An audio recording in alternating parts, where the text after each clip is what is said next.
Welcome to the Carl Nelson Show on Washington, D.C.'s 1450 WOL Radio and live around the world on WOLDCnews.com. And we're back, folks, with lecturer Brother Ashra Kwesi. Brother Kwesi, Hotep.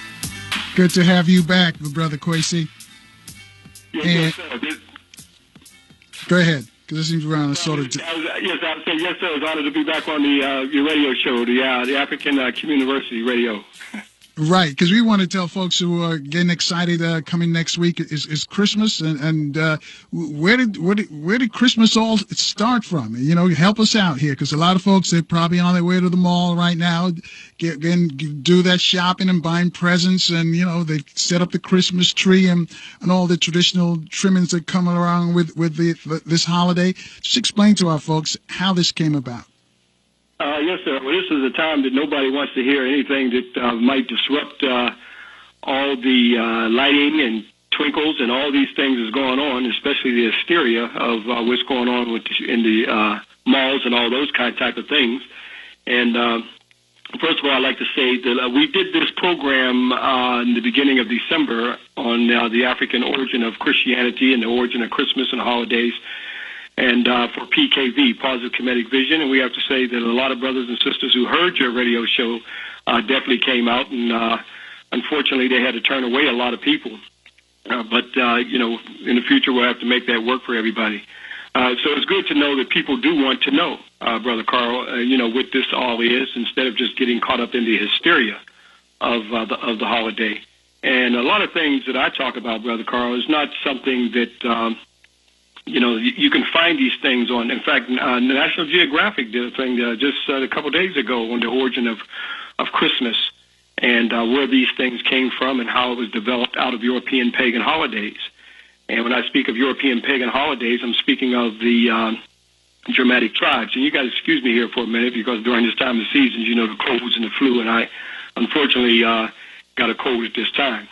But as I was saying, a lot of these things come out of the Germanic tribes and so forth, and it's been initiated in part of the whole American holiday today. After all, when we look at Europeans, they came here from Europe, okay? So we see many whites who are in this country, they came from Europe.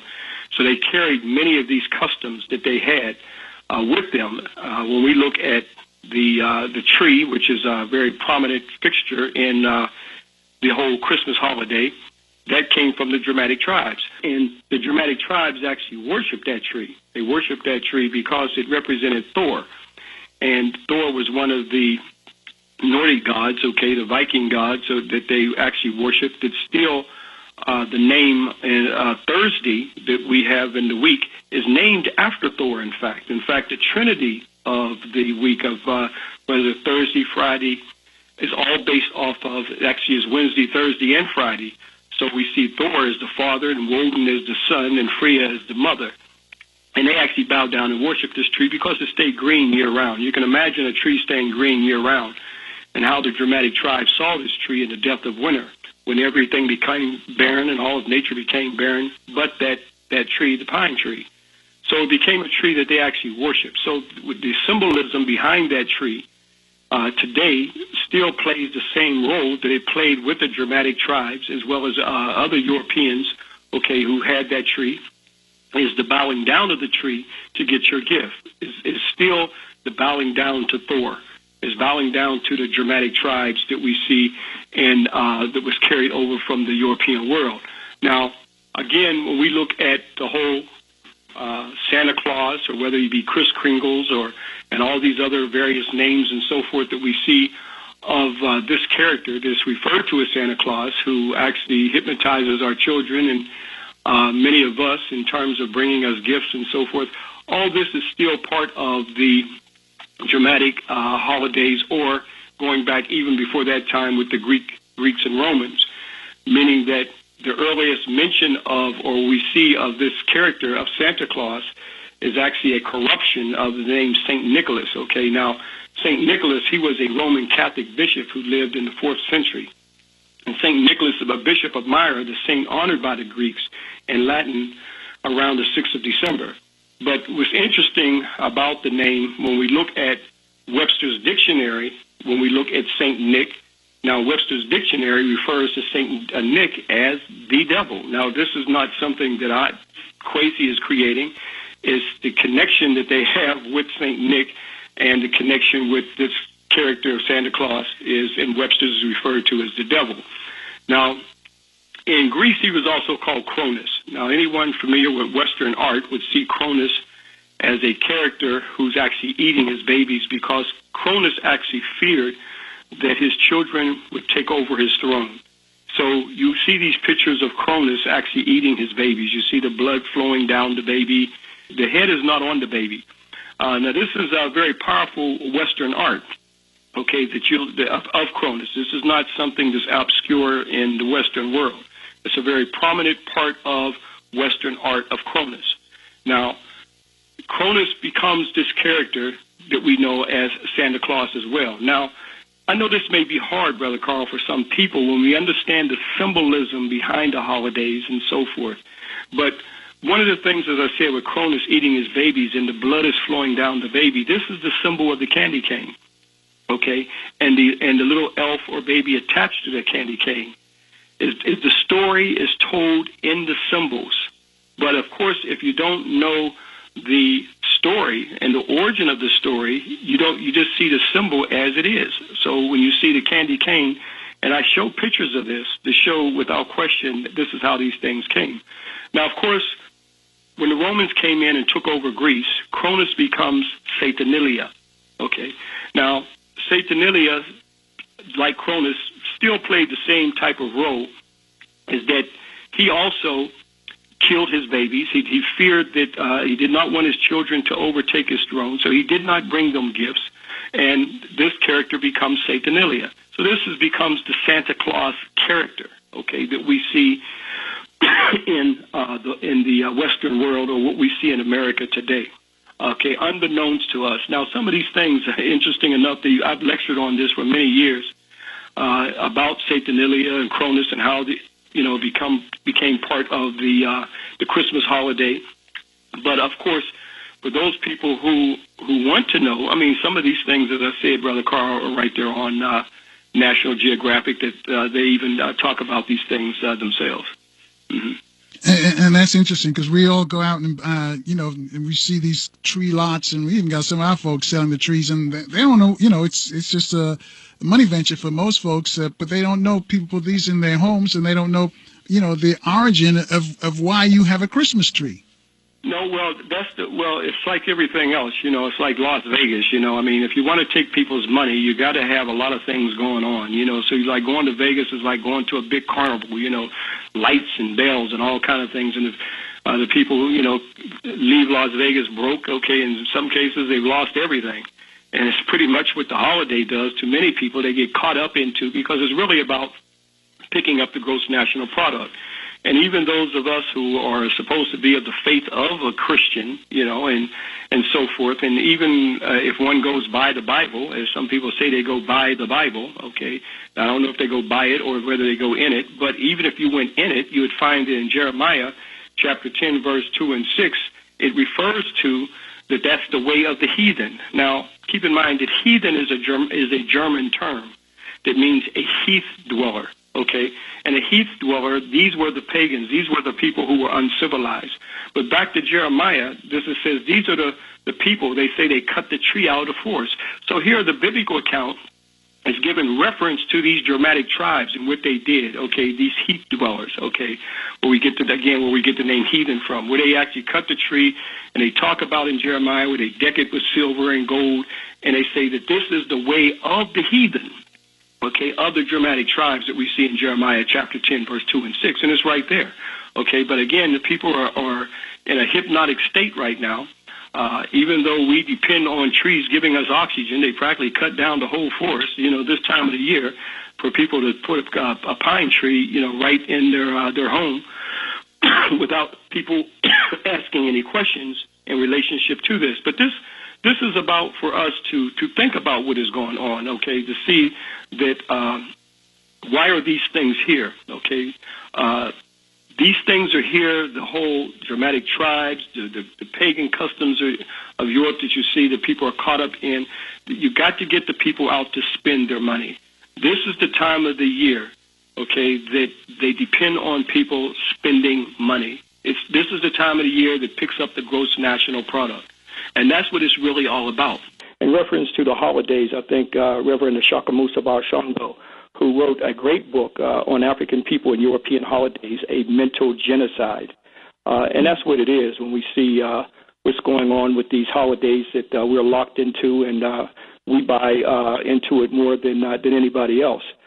All right, hang on a second, Brother Kwesi, because we've got to take a break here. We've got a traffic and weather update. I want to get into the Immaculate Conception, the birth of Jesus, and all of that. And now back to the Carl Nelson Show on Washington, D.C.'s 1450 WOL Radio. And we're back, folks, discussing the Christmas season with the Brother Ashra Kwesi. He's lectured on this for a lot of years, and folks have found out information they never heard before. Brother Kwesi started out with the tree, but what about the other issues, the other things surrounding Christmas, the Immaculate Conception, the birth of Christ? Where did all that come from? Well, first of all, we have to go back to our own African ancestors, and this is where the story originated from. Although we see that the European version of it, without the African story, there would not have been a European story. And there are temples there back in Egypt that our ancestors referred to as Kemet, going back thousands of years, telling of this ancient spiritual story of Asar, Aset, and Haru that the Greeks referred to as Osiris, Isis, and Horus. Now, there are temples that, as you know, Carl, for 32 years of my life, I returned back to Kemet, revealing a lot of this information to many brothers and sisters who return back with us. And one of the places that we go is one of the world's first and earliest recorded holy cities called Abtu, that the Arabs refer to as Abydos. And here is the earliest recording of a holy birth. Here's a story that the Kemetic Africans of the Nile Valley, that we refer to as ancient Egyptians today, in a shrine called the Ptah Shrine. Here we see a Set. She is impregnating herself, by her husband Asar. And here we see her impregnated. And in this Ptah Shrine, Brother Carl, at one time we saw her on a donkey. In the early 80s, she was on a donkey. That has been chiseled out. And you see her pregnant. This is the earliest story of a virgin birth and Immaculate Conception story. When the Greeks came in, they actually copied this story of the holy birth. Now, even though at one time the Greeks worshipped Aset, in the form of Isis, and then, of course, when they were conquered by the Romans, they equally picked up this holy story of the Madonna and Child, where she gave birth to her holy child, Haru. Now, this story goes back over 10,000 years ago, an ancient spiritual story. Now, the Romans, during their period, they actually worshipped her in what is known as the Herculean worship of the goddess Aset, or Isis. They carried her throughout their empire. They carried her to Gaul, which is now France today, their Germanic tribes and so forth.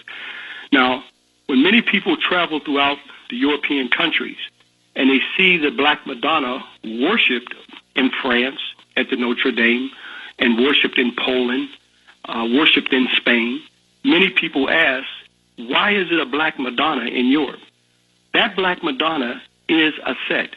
That is the ancient African Kemetic virgin birth story that our ancestors created thousands of years ago. But it was during the time of the Byzantine Roman Christians who decided to take this story, but now we see the de-Africanizing of Aset into the European version of the Mary and Jesus story. When you look and ask, why do we see the Black Madonna in the cellar of the Vatican? I have pictures of this. I showed it at the lecture when I was there at PKV, beginning of December. Pope John Paul II, he is the one that had no problems worshiping the Black Madonna and having visual pictures of him shown worshiping the Black Madonna. That Black Madonna in the cellar of the Vatican, as I said, throughout Europe, is the goddess Aset. That is the original story. That is the secret.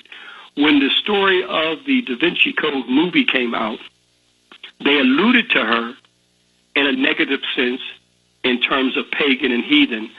When it's referred to something coming up out of Africa, then of course it's referred to as pagan and heathen, even though I've dealt with the heathen and the pagans that dealt with the Germanic tribes and the custom of the Christmas holiday and the symbolism that I just talked about. But this is ancient African spirituality that was incorporated into the making of what we see as the Madonna and Child that we see in the Western world today. Now, I know that may be hard for people to see that, considering that we are in this period right now of as we see the birth of the European Jesus, but actually it was around the birth of the sun.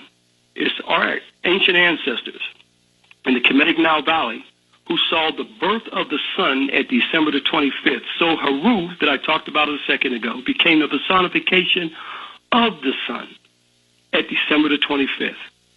When the Europeans created this story from a character named Serapis, they took from the ancient African Nile Valley story, as I said a second ago. This is all based off of stellar as well as solar events. Now, I know people listening to this may be hard for people to understand, but right now we are in what is actually this day, December the 21st, makes this the winter solstice. This will be the time that the sun is going to its most lowest point. In fact, it will be the darkest days coming all the way up to December the 25th will be the birth of the sun.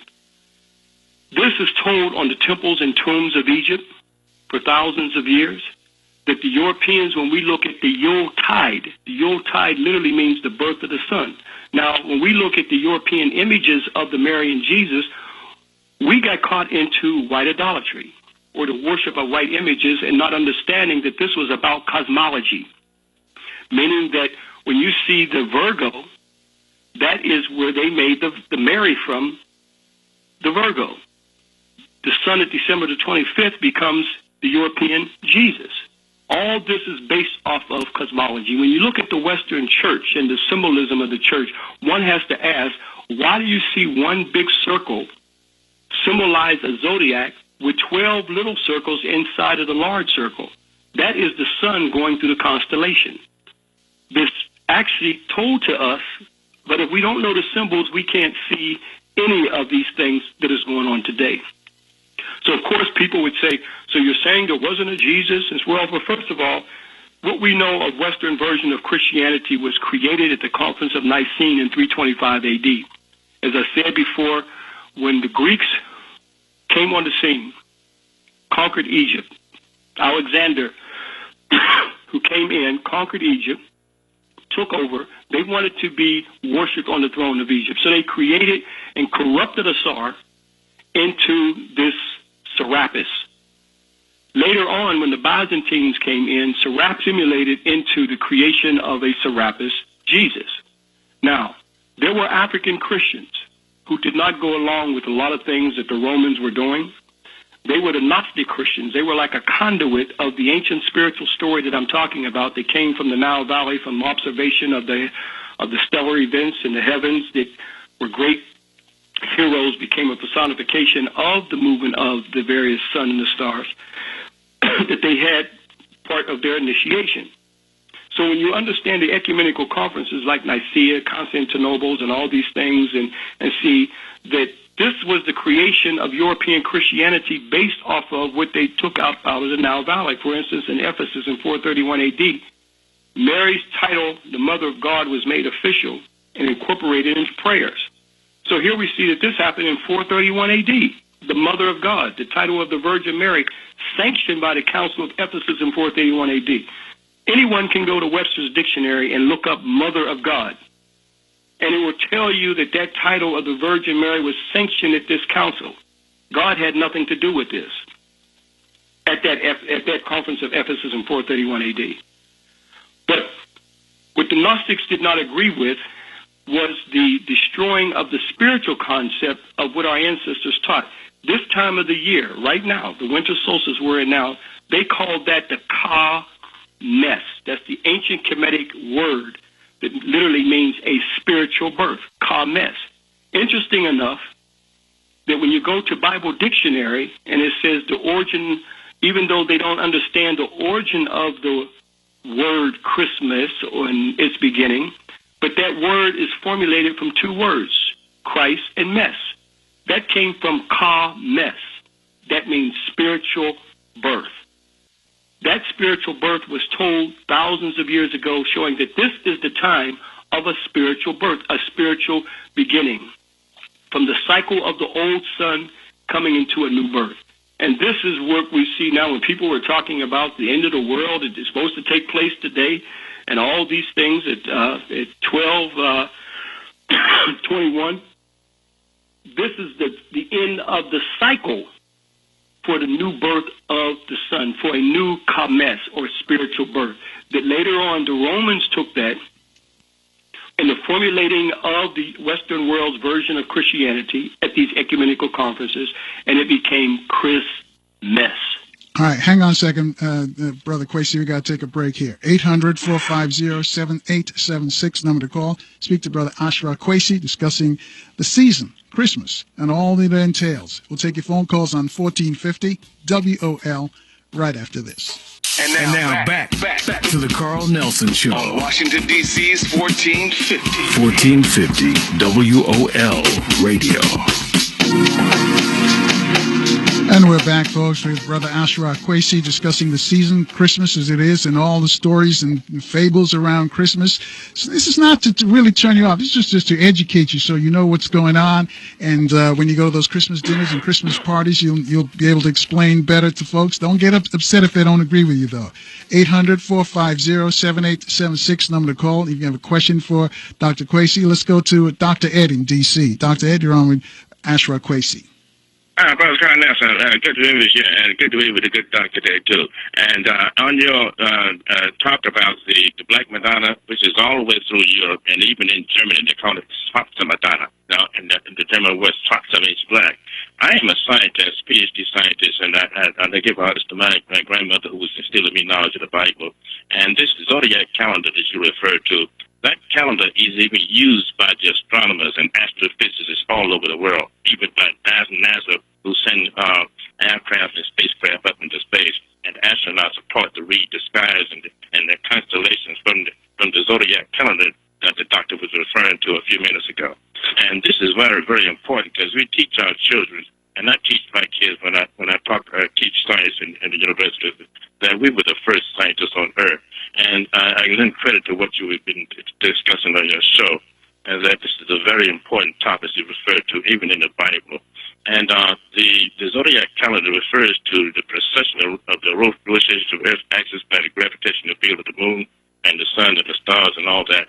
It takes about 26,000 years for the Earth to precess one complete circle around. And that's been only recently discovered by modern scientists. But guess what? The Egyptians already knew about this, and it's also referred in the Bible, in the book of Isaiah. If you go to the 66 books of the Holy Bible, in the book of Isaiah, chapter 19, verse 19, it is referred to. That precession rate is referred to as God appointed the builders of the Great Pyramids, right? And that pyramid is very accurate, and it's lined up with the zodiac calendar. It's lined up with the precession of the Orion Nebula, and points to the ascending axis of the Great Pyramid exactly to the rotational axis, the pole star. So these are things that you have to be reckoned with. Yes. All right, Doc. Let's give Brother Ashra Kwesi a chance to respond to what you just said, Brother Kwesi. Yes. Yes, the gentleman is definitely, on point with the things that he's referring to. For us to understand that our ancestors have calculated the movement of the stars, the movement of various cosmic events for countless thousands of years, especially when we look at right now going into, as I mentioned earlier, with the winter solstice. This is the birth of the sun at December the 25th. And our ancestors saw that the sun became, our great heroes became the personification of the sun, like Haru. And the Europeans copied that in the creation of the European Jesus from the character Serapis, and making the European Jesus the birth of the sun at December the 25th. And here we see is the whole deification of the Europeans, which is actually a cosmic event. Even when you look at the three magi, okay, that they refer to as the three wise men. When I was at the lecture in the beginning of December in D.C., and many people came out, which I have visual documentation as my 32 years in documenting this, where people can clearly see what we're talking about. Because sometimes when you're talking on the radio show, a lot of this, you know, especially if someone's hearing it for the first time, unless you have knowledge of it, like the gentleman who just spoke, you would understand some of these things that are going on. But the constellation of Orion, there are 3 stars in Orion's belt. 2 of those stars are in perfect alignment. One's out of alignment. Right now, we can see that when you go outside, we see the constellation of Orion is rising in the east now. And the star system Ceres that our ancestors referred to as Civil Septad, when at December the 25th, those 3 stars will point exactly to that star.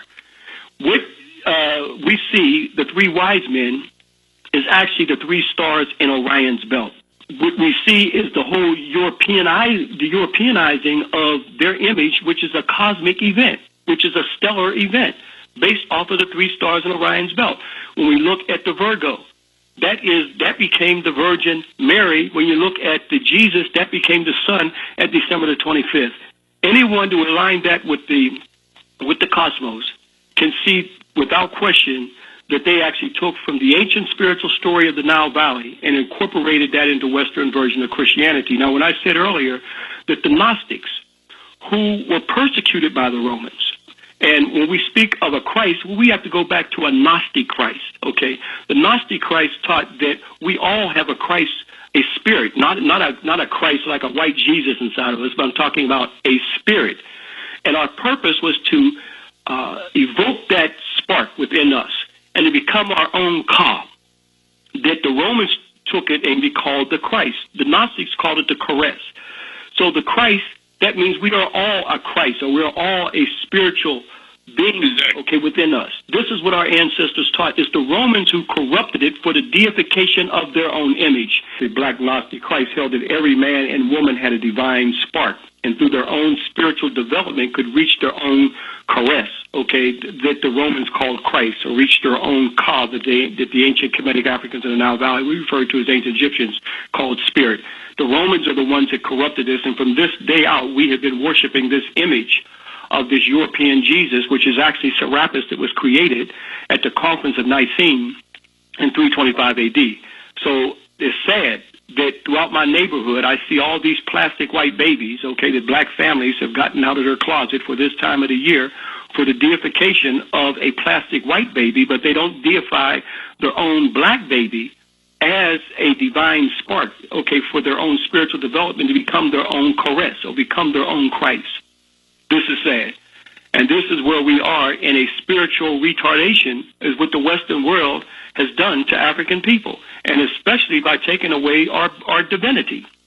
So when you can't see your own divinity, it's impossible that a people can have a unity to go into eternity, Brother Carl. But, you know, Brother Kwesi, you even some places on the continent, I go and I see, you know, they've got the Christmas tree and the white baby and the white Jesus as well. Well, keep in mind, colonialism and neocolonialism and slavery and neo-slavery is the same thing. Keep in mind, that's where the Europeans came first. I was in Nigeria one time and saw a brother spraying snow in his window. In Nigeria, it doesn't snow in Nigeria, so we're even taught to worship the northern hemisphere. Okay, throughout my neighborhood here, you know, black people are putting icicles up and so forth. So it's even the deification of a Nordic climate. So even the climatic condition is where Europeans came from. We're taught to even worship that. Not only their own image as the deity, okay, but even the climatic place where they came from, we're taught to worship. Wow, amazing. 800-450-7876, number to call. Speak to Brother Ashra Kwesi. Tell you what, Brother Kwesi, we're going to take care of that cough, and we're going to take a break. We come back, we'll talk some more about the season of Christmas, what it is, and all the all the trappings that go along with it, and where it all started from, because a lot of folks, you know, don't know that it started way back when, that our folks, and it was corrupted, and the Europeans took it over and had us, worshiping trees and stuff like that, Christmas Christmas trees. Don't want to turn off your Christmas. Just want to inform you so you'll have information and knowledge as we go through this Christmas season. Back to the Carl Nelson Show on Washington, D.C.'s 1450 WOL Radio. And we're back, folks, with Ashra Kwesi, a lecturer, and of course he takes trips to Africa, Egypt in the spring, I think Ethiopia around Christmas time, so-called Christmas time. If you have got a question about the Christmas holiday, this is the man you need to pose a question to. You can do that by calling us at 800-450-7876, like Big Mike did in North Carolina. Big Mike, you're on with Brother Ashra Kwesi. How you brothers doing? Brother Ashra Kwesi, how you doing, sir? We got a little cold here, brother, but, this is a season for it. Oh, those nerves. Trying to get over it before next week, as Brother Carl said. We got to go to Ethiopia next week. Wow, I wish I could be a stowaway on the luggage or something, or a bouncer or a bodyguard or something. But, brother, man, I've been studying. I've been studying a little bit about ancient Kemet for a few years now, and I would just like for you to maybe speak on something that you already touched on. What is it ever going to take, brother? What is it ever going to take for our people to snap out of this psychosis that we're in, that we had no future, that we had no past, that we came from, as the Bible biblically refers to us as heathen? And I fight back on that every time I hear it myself. But what is it going to take, brother? And I know you've been doing the work. You didn't put the miles in. What is it going to take for our people to snap out of this inclusion, this illusion of inclusion?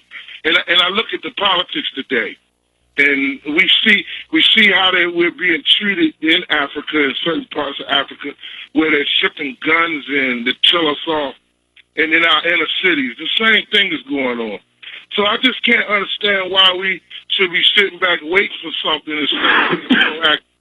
And I know you're going to touch on this, brother. And keep up doing what you're doing, brother. Ashe, and anything I can ever do, please, I'll be there when you call. Thank you, my brother. Well, keep in mind, the reality of it, if it took 2,000 years to get into this, it's going to take 2,000 years to get out of this. We as an African people in the Western world, specifically where we are as Africans here in this country, have been out of physical slavery for approximately a little over 147 years. So that's 147 years. Now, we are still in mental enslavement. Now, when we start to build institutions to help educate, to liberate, then that's when we'll start to find our way. But we still feel that we can build churches on every corner, but we can't build our own schools and institutions. When you see other ethnic groups come here from other places, the first thing they start to do is build their own institutions to educate their people and even employ their people. We have been caught into this slave mentality that we still have got to always look towards Europeans because of the culture of slavery. The slave only looked to the master for everything he needed. And we still do that to this very day because we are still functioning in a slave culture. Now, I know that's hard for it to deal with, but that's the reality. If anyone can prove me wrong, then prove me wrong. What culture have we been in this country? Many things that we interact with each other. In many cases, it comes out of a slave culture. Not the culture of our experience of who we are as an African people, where we came from, our culture. There may be some culture that we see there, but for the most part, a lot of that culture that we interact with each other and how we interact with each other was due to the slave culture. So this is what we have got to start to do, what we're doing right now. Thank you, brother. Educating the community. Brother Carl's show comes on, and what does it say? Knowledge is power. Oh, yeah. My brother, we're about to start a little something in North Carolina, here in northeastern North Carolina, where we're going to start taking our youth. We're going to start dealing with 6 to 10-year-olds, and we're going to start teaching them this information. And I'll be in Charlotte, North Carolina on January 26th.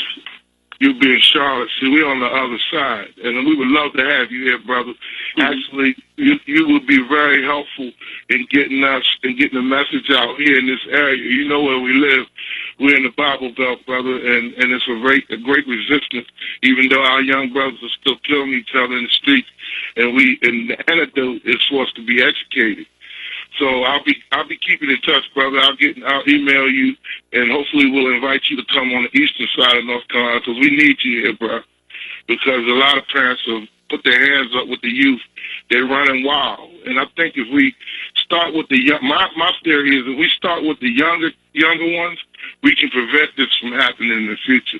We can slow this crime rate down in our community. Well, you're right about that. The youth, they are the seed. They are, and they are the seed that turns into the crop. God bless, brother. All right. I'll keep in touch. I'll call you. Thank you, Big Mike. Thanks for your call. 800-450-7876. Go to Johnny in Long Beach, California. Johnny, you're on with Brother Ashra Kwesi. Hey, Charles, Brother Kwesi. You know what? You're speaking music to my ears, especially when you talk about Christmas. However, on Fox, they'll say that you're part of the war on Christmas. You say that now? You're speaking music to my ears, but on Fox, they would say that you're part of the war on Christmas. Well, I'm sure the banking system would not want to hear all of this, and all those people are making all the money. I'm sure they would not want to hear all of this, especially if people realize that the twinkles and lights and bells are for them to get caught up and spend all their money and to help pick up the gross national product. So, of course, they wouldn't want to hear all of this or make people at least think about what they're doing. You're right, because I stopped celebrating Christmas in 1971. I stopped for reasons, being away from home, being in the military, and being that time of the year being so depressing, and that's one of the things. One of the reasons why I quit celebrating it. The other one is that I married a Jehovah's Witness, so that too had something to do with it. But I never let Christmas be the thing that when it came to my kids giving them gifts, because our thing was we give you a gift all year round. So that would dispel that about giving gifts on Christmas. But there was something else you said about as far as teaching, what we learned about Christianity. I don't know. I'm just. Are you a Christian? Do you believe in God? Are you an atheist? I'm not a Christian of the Western world or any sort of type of any fashion. Okay, so you don't. So but you're not an agnostic either, right? So you do believe in God. Well, first of all, let's get clear on some things here. Okay. The reason why the world has the whole spiritual idea of God came from African people in the first place. The Western world would not even have an idea of God if it was not for African people. The very fact that we say Amen at the end of our prayers, okay, many of us don't realize that is an African deity. That is an African God, to start with African people, that was taken by the Greeks. The Greeks are the ones who took Amen up out of Africa, and this is how we got Amen in our prayers. When we go to Timothy chapter 6, and it talks about Amen. Now, keep in mind, the image of Amen in ancient Kemet or ancient Egypt was always jet black. He represented the invisible spirit in all of us, the invisible spirit that permeates throughout all the universe. Now, here, physicists are talking about dark matter that's all around us, that's part of us, that's inside of us, that permeates throughout all the universe. And it's interesting that in Timothy chapter 6, it says that who alone has immortality, dwelling in unapproachable light, whom no man has seen or can see, to whom be the honor and everlasting power. Amen. So, no, African people, we are a very spiritual people. The problem is that our representation of God in the angelical realm is in a European image. As peace be upon him, another Grand Master teacher, Dr. Clark, would say, what Europeans did was colonize the afterlife. So our whole mental representation, every time we think of God, or we think of a white God, we think of white heaven. Why? Because we see white angels and all these things that they've created. Hang on a second, Brother Kwesi, and Johnny as well, because we got to take another break. 800-450-7876, number to call. Speak to Ashra Kwesi discussing Christmas. Welcome to the Carl Nelson Show on Washington, D.C.'s 1450 WOL Radio and live around the world on WOLDCnews.com. And we're back, folks, with Brother Ashra Kwesi discussing the season, Christmas, where all these, where all this started from. The story where it all started back in ancient Kemet. Also, just want to remind you, some of you can see some stuff like this tonight on ABC Network. I think Christiane Amanpour is going to do a special, goes back to the Bible, and she talks about the flood and the all kinds of stuff in her special on ABC tonight. I think that's at 9 o'clock. Eastern and Pacific time as well. But speaking about Pacific, we got Long Beach, California's Johnny on the line. Johnny, you got another question for Brother Ashra Kwesi? Well, yeah, no, actually, you know what? It's like, to be honest about it, no, I'm to be honest, I'm intrigued about the things that you're saying, Mr. Kwesi, and I believe it's to be true. But when you talk to some ministers, it would seem to me that you would be in conflict with them. Have you had discussions with black ministers where was there any conflict that occurred? Well, the majority of ministers go to a white seminary school to learn a white theology. So, of course, when you start talking about the spiritual stories that existed in Africa thousands of years ago, especially that I revealed to many brothers and sisters that I take back annually every year on temples and tombs, now they're totally oblivious to. They know nothing about, in many cases, I'm not talking about all ministers, but many ministers, they know nothing about the information I'm talking about. You guys excuse me because I'm suffering from a very bad cold right now. So, of course, they're going to be in conflict, okay, because their whole Western teaching of a white theology, okay, a Western version of Christianity. In some cases, they don't even know about the African Christians, okay, about the African Gnostics that I talked about, that you have to be your own Christ, okay, and those who fought against tyranny of the Romans, and like Cyprian, who got his head cut off, okay, and like many other Christians, okay. We don't know about why, when we look at the Romans who were persecuting Christians, they don't tell you that they were persecuting African Christians. Where did Christianity start in the first place? Alexandria, Egypt. Why Alexandria, Egypt? Alexandria, Egypt is the place where they have thousands of scrolls, okay, when they built this Alexandria library that is now burned down by the Christians, like it is believed is burned down by Theodosius in the 4th century A.D. But where did they get these scrolls? From ancient temples that are still there that we go to every year, like Ipit-Asut, that is now called Karnak. Also Ipit-Risut, that is now called Luxor, the Temple of Dandara, the Temple of Hered-Ru, the Temple of Menefer, okay, the Temple of Inu. These were places that Aristotle plundered for Alexander, robbing the ancient tombs. It took thousands of years to create this knowledge from our empirical observation of Mutnechet. There they housed those thousands and thousands of scrolls in the Alexandria Library. This was Alexander's wish. This is the sacred knowledge that African people created that took them thousands of years before the Western world was even in existence. The fact that we even write 2012, we're only adhering to a Western time. We're adhering to Augustus Caesar's time period. How can you count time down and then start time back up? At least that should make us think about something.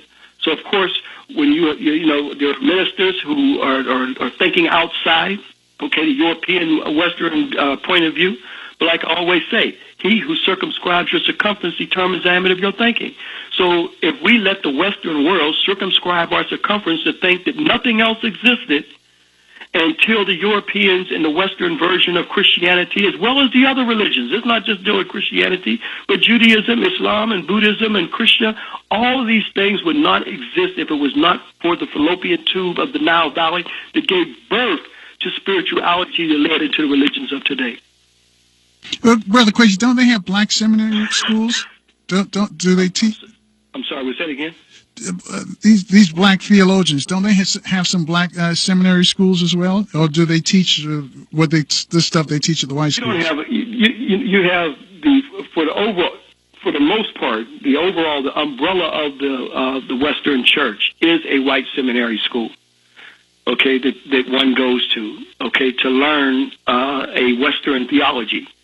And that is primarily based off of the Western version of Christianity, for the most part, based off of the ecumenical conferences that created the Western Christianity that I talked about, starting with the Conference of Nicene in 325 A.D., and dealing with Chalcedon and Ephesus, which is the one that I talked about earlier, where they de-Africanized, the goddess Aset, the prototype of the Madonna and Child, and the creation of the European Mary and Jesus. Now, I know that's hard for people to understand, but even if you just look at something very simple, Carl, Jesus is Greek. The Gnostics were the key people group of early Christians, in Egypt, who were like a conduit, during that time, who drew from the ancient spiritual world of our ancestors and went back thousands of years, and they are the ones who understood the spiritual meaning. That's why the Romans persecuted all of them, because they did not want the world to know how the Western world developed their ideas from which you see on those temples and tombs of ancient Egypt and ancient papyruses and scrolls that I talked about. In fact, when they took and unearthed, we go through this area of Nag Hammadi. Nag Hammadi is an area on our way to Aptu that I talked about earlier, which is the world's first holy city that I talked about, of the world's first Immaculate Conception. But going through this area called Nag Hammadi is famous because it was an Egyptian who was traveling and found some of the earliest Gnostic writing. This is how we know about the early Gnostic writings and about their early spiritual teachings. And this is what the Western Church, the Byzantine Romans, did everything to make sure that none of the Gnostic writings would be part of the biblical Bible that they were creating at this time, because it had the spiritual understanding of what the Christ represented, and what I talked about earlier, what the Christ represented, that the Gnostic Christ, the Gnostics understood, or the Gnostic Christ understood, that this was about a spiritual development that we all have within ourselves.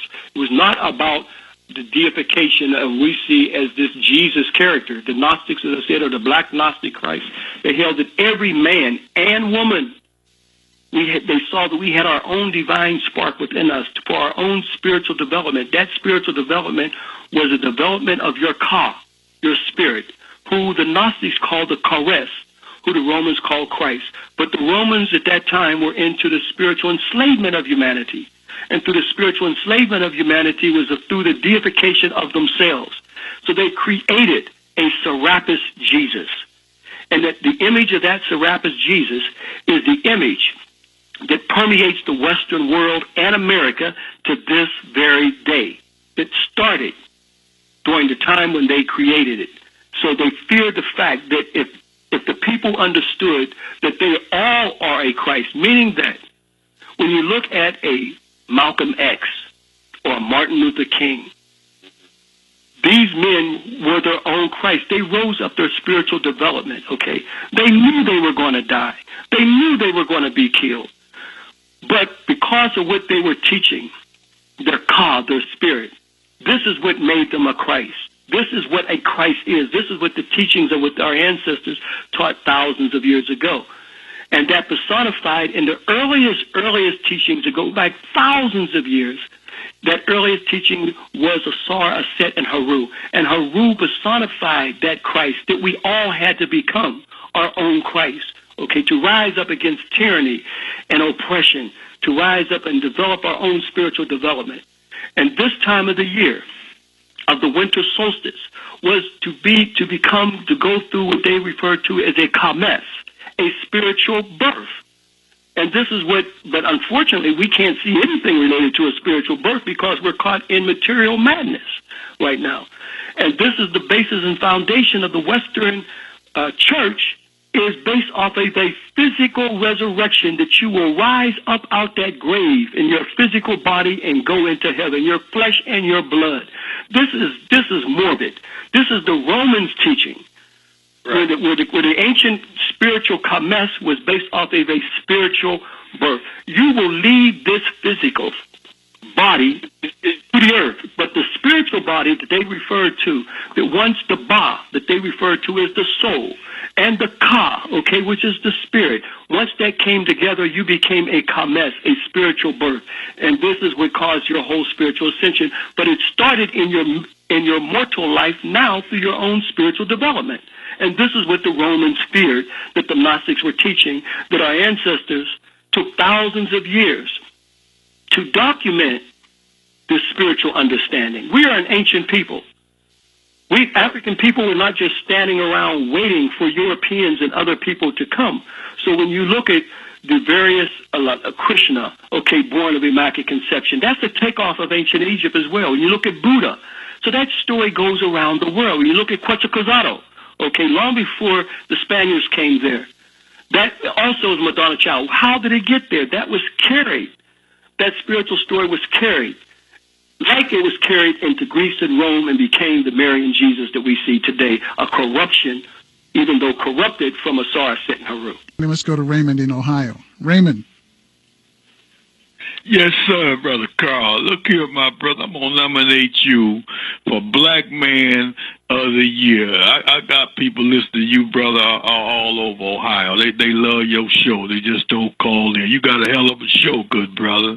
And to that brother. Hello? Yeah, Brother Kwesi. I'm sorry, we missed each other there for a second. Had to run from the phone. Yeah, okay. We got Brother Raymond in Ohio's got a question for you. Yes, sir. Yes, sir. Excellent truth, my brother. That's pure. That's pure Black Messiah God truth right there. Okay, and I'm gonna make a little short comment. Then I'm gonna ask you 2 questions, and I know you can answer them. But when I tell Black people that I'm a god, that they look at me like I'm crazy, okay? And when I pull out Psalms 82:6, which says that I have said that ye are gods, and all of you are children of the Most High, they simmer down. Why are we as Black people scared to claim our Black godliness and Black goddessness? We are the original people on this planet. And closing with my comment, I always read Francis Cresswell Sing's chapter about the Christmas tree, which is really a symbol for the cross and the Black man's private parts. When you decorate that tree, Brother Carl and my brother, the first thing that usually goes on that tree is the balls, which is representation of the Black man's private parts.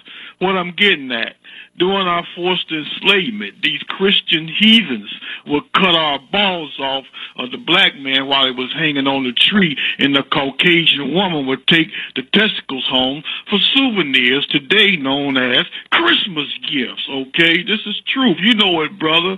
Then when they got rid of the tree, they burned it, just like they used to burn the Black man in a pit.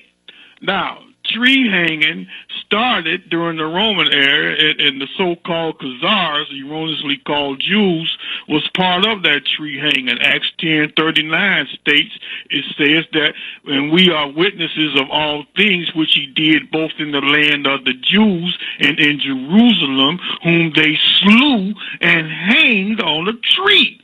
And when I was growing up, and I'm closing, they had 4 Christmas lights, okay? They was black, they was red, and they was green, and they had some orange in there every now and then. I'm 62, bro. I'm telling you some facts. Now, if you look at this Christmas mess, I call it X-mess.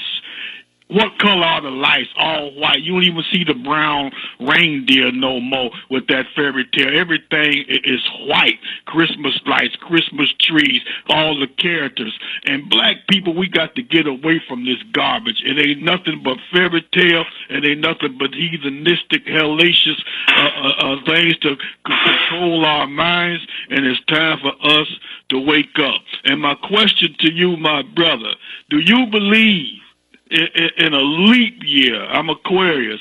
How can a person believe in a leap year? Okay, this is 2013 coming, and if you believe in a leap year, when this leap to 2014, could you explain that to me? Because I'm a little bit into astrology and astronomy, which the black man, the black woman invented anyway. And I'll get off the phone, and brother, keep spewing that truth, good brother. Peace. You had a whole lot there. We still on, Carl? Yeah, we're still on. Yeah, we're still on. All right. Well, keep in mind, when we look at the Julius Caesar calendar and the Gregorian calendar, these are all Roman calendars. And keep in mind, the world wouldn't even have a calendar if it was not for African people who made the first calendar. One of the areas that I go to in Kemet, and I take our group to, is in Kamombo. And in fact, a lot of things that we talk about, Brother Carl, I reflect to a lot of the reliefs in ancient Kemet over the years.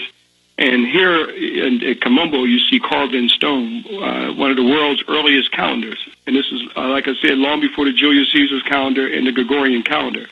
And this calendar was based off of the heliacal rising of the star Cybele Septa that the Romans called Ceres and the Greeks called Sothis. And it's the heliacal rising of that star that gave them the time of 4,236. When you add on to that, at least we should be writing 6,252. Why should we be writing 2012? Because we're adhering to somebody else's time.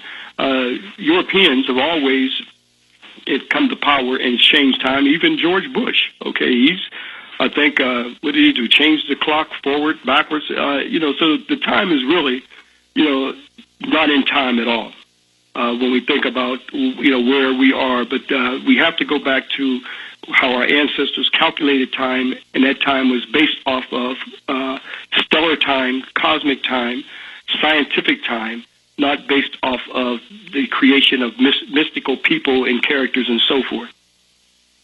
Brother Kwesi, the question I was asking, when you go back to Egypt and you go to Alexandria, Cairo, and the museums and that trip along the Nile, do you show the folks that you take with you, do you show them these things inside these temples? Oh, without question. In fact, anyone who's listening to the program now, you can go to YouTube, Kemetnu, that's Kemetnu, okay, 6,240 I have there. And you'll see a lot of the clippings. I'm lecturing right there at the pyramids, temples, and tombs, or you can go to our website at Kemetnu, again, KEMETNU.com. And there we go under the little black boxes to your left, view videos in Egypt. And there I have several lectures where I'm lecturing inside of the pyramids and different places and tombs and so forth. And again, so if a person cannot go with us, at least they can journey there through the visual documentation that we have there. And then, of course, a lot of the information that we're talking about now, Carl, The African Origin of Christianity is a DVD we have on there. That DVD is a DVD that's documenting all the information that I'm talking about in relationship to what we're talking about now. And it's very well in detail with a lot of the documentation from the field research. What about the incense? Was it frankincense, myrrh, and what else? A lot of the rituals that we see in the Catholic, especially in the Roman Catholic Church, okay, a lot of these rituals came out from ancient Egypt. Okay, when we see the incense, the burning of the incense, and the priests, okay, shaking the incense, this was done when the priests walked through the temples of Egypt, especially when you look at the Temple of Karnak, or that our ancestors referred to as Ipidasut. Here you have 134 massive columns. We can imagine when they walked down that nave, they had the sistrums where they would shake the sistrums, and then they had the people shaking the incense. So that's all part of an African tradition. In fact, when we go to Ethiopia, to this very day, in those ancient churches of Ethiopia that we go to in Lalibela and other areas, these monolithic churches, you still see the priests there using the incense, okay, just like they did in ancient Egypt when they came through the building into the sacred places. They would walk through these areas, with the frankincense and myrrh and all the various scents that they of incense that they have. So this tradition is still going on, and like I said, we'll be leaving for Ethiopia on the 27th of this month, going to Ethiopia, where brothers and sisters can see some of the early African churches that were built there. That still baffles the Western world of how these structures were built. But of course, now they see the magnificent structures that were built in Lalibela. Then, of course, Europeans have come up with the fact that, well, Africans in Ethiopia didn't build this. Some Knights Templars actually built this. This is in Graham Hancock's book called The Sign and the Seal, where he actually literally put in there that Africans didn't build those churches, that the Knights Templars came and built the churches for Ethiopia and then went back to Europe. But this is part of the psychopathic racism, that anytime you see something great in Africa, it had to be done by somebody else, not by Africans themselves. I mean, these structures were carved deep into volcanic rock, 40 feet down, and dug out into these structures that you see today. There are 11 of these churches in the area of Lalibela. So, this is a magnificent place that we go to annually every year as well. And we see that when you travel to these areas, when I first traveled to Ethiopia back in the early 80s, you see the Black Madonna that they had in the churches.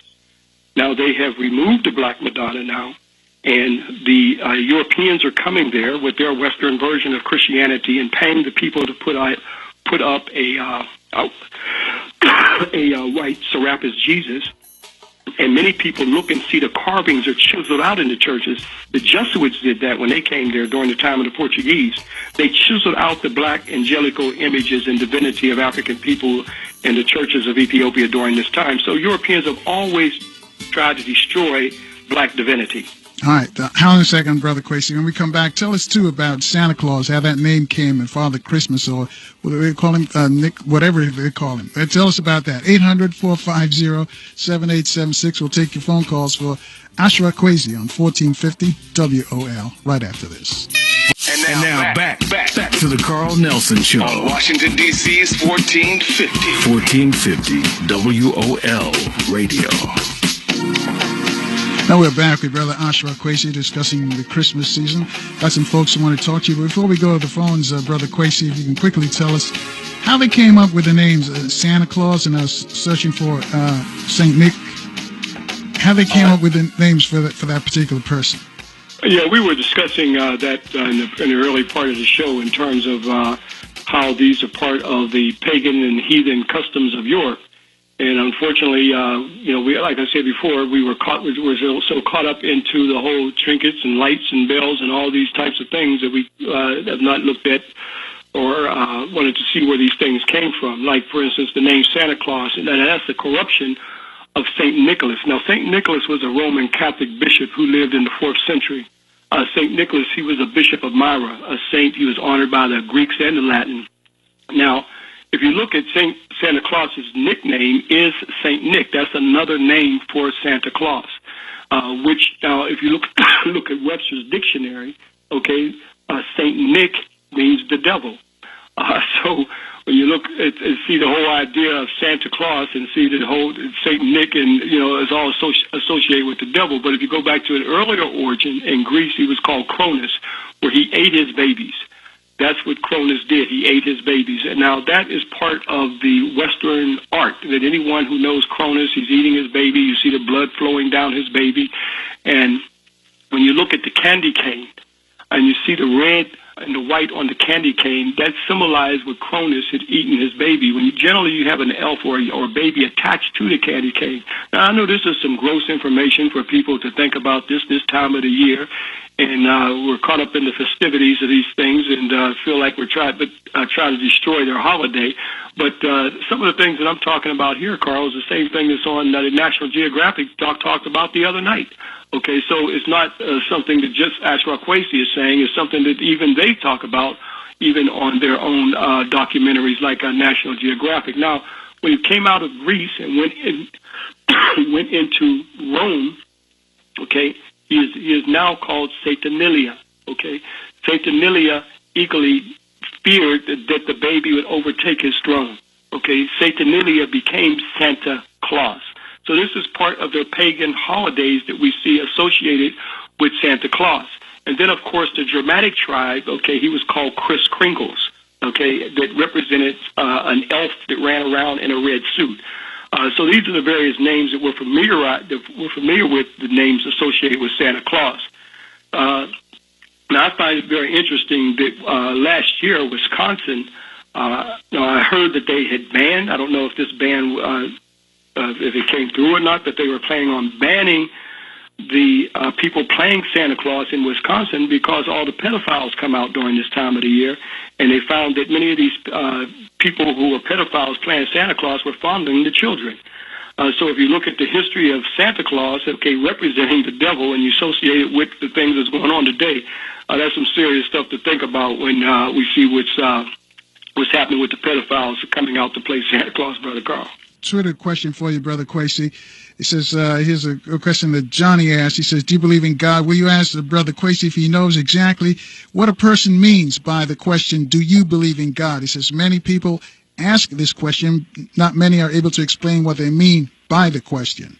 Well, when first people say, people have, what is their concept of God, first of all? If I say, I believe in God from what their perception is. If they see God as a being, looking down and controlling everything that we do. No, I do not believe in that kind of, there's a God up there in a human form looking down on us. No, I do not believe in that. That is, for the most part, it's a Western version of the deification of the male gender. That's why God is always referred to as he. He did this for me. That's the Western point of view. In the African spiritual concept, God was referred to as God and Goddess. It was referred to as the spiritual balance. Now, I refer to, and the concept of God is beyond our comprehension, but in terms of a divine spirit, of the universe, yes, I know that to be part of us. We are part of it, but it's beyond our human comprehension. So we bring it down to, for us to understand it, we humanize it. And most people see some God sitting up on a throne in a heaven looking down on us, determining whether we're doing good or bad. No, that's a human understanding of God. I do not believe in that. So you believe it's a spirit?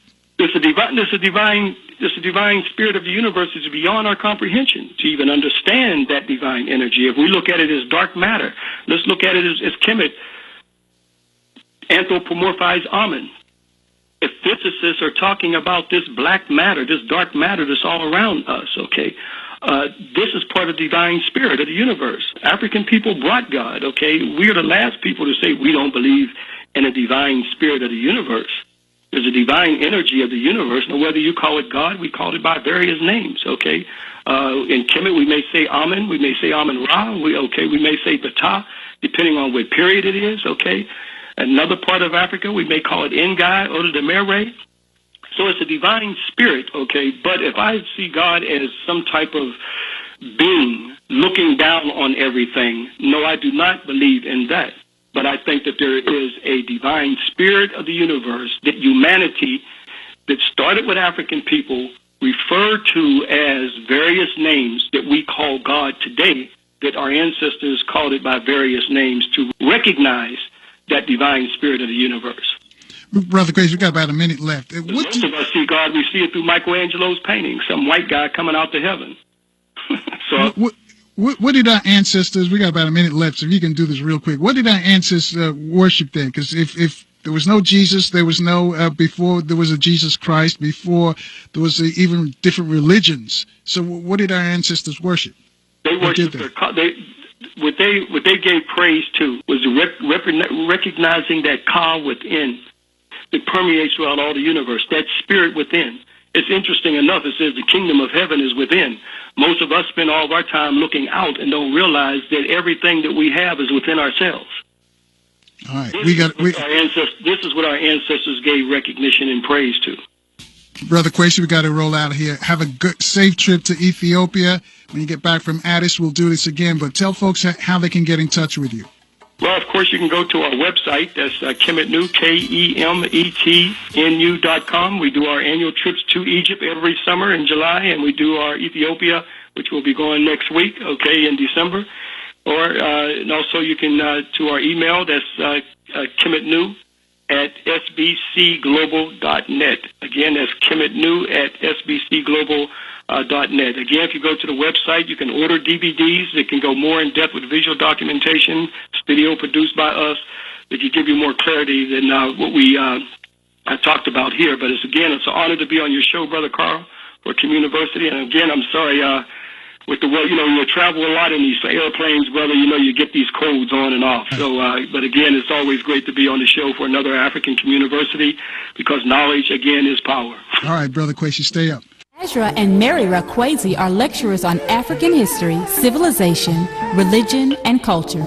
The duo present lively and dynamic presentations and video productions based on their extensive study and travel on the African continent. These national and international lecturers also conduct the annual Kemet Nu Know Thyself educational tours to Egypt and Ethiopia. Brother and Sister Kwesi link the historical with the present by means of visual documentation to bring our story to life. For lectures, videos, audio media, or Egypt and Ethiopia tour brochures, contact Ashra or Ashra Kwesi at Kemet Nu Productions 214-371-0206.